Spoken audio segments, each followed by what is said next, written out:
Рахмат, урматтуу төрага, Республика Атажурт Зулушев. Урматтуу Алмаз Акунжанович, мен сизге кайрылып кетерилем. Бүгүн түштөн кийин биз аткезчилик боюнча өкмөттүн курамы менен премьер-министр баш болуп ички иштер министрлиги келет, карайбыз маселе.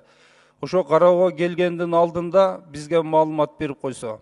Анткени бир жумадан бери мына өлкөдө биздин бул маданиятыбызга, каада салтыбызга чоң шек келтирүү деп чуулган иштер жаралып атат, өзүңүз билесиз. Жылаңачтанып басуу, аял заты өзүнүн абирин ачып көрсөтүү.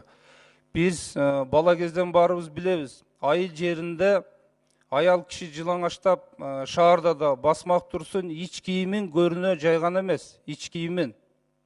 Демек, бул коомчулуктун айтканында дүрбөлөң түшкөндө чоң маани бар, маани беришибиз керек.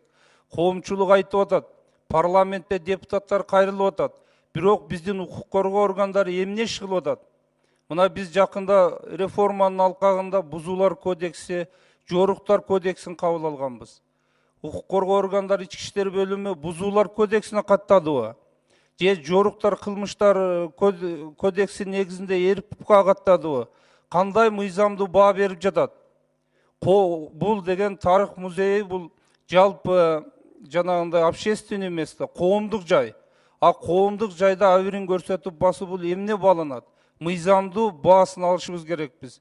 Бул маданиятпы же мыйзам бузуучулукпу? Ошондуктан сиздер аткезчиликтин алдында маалымат берердин алдында ушул боюнча толук маалымат берүүнү сиз тапшырма бериңиз ички иштер бөлүмүнө. Бизге маалымат берсин. Бузуулар кодекси менен жокко тартып атабы же жоруктар кодекси мененби? Рахмат. Рахмат, Республика Атажурт Зулушев. Чакырабыз. 5-чи микрофон процедурный. Рахмат, Республика Атажурт Зулушев. Урматтуу төрага, жана ар кандай маселелерде Алмаз Акунжановичке тапшырма бердик эле.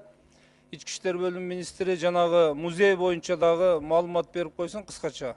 Кандай мыйзамдуу чечим кабыл алышты? Кандай реакция болду? Музей боюнча биз Первомайский району боюнча бирдиктүү реестрге каттап, бүгүнкү күндө тергөө иштери жүргүзүлүп атат.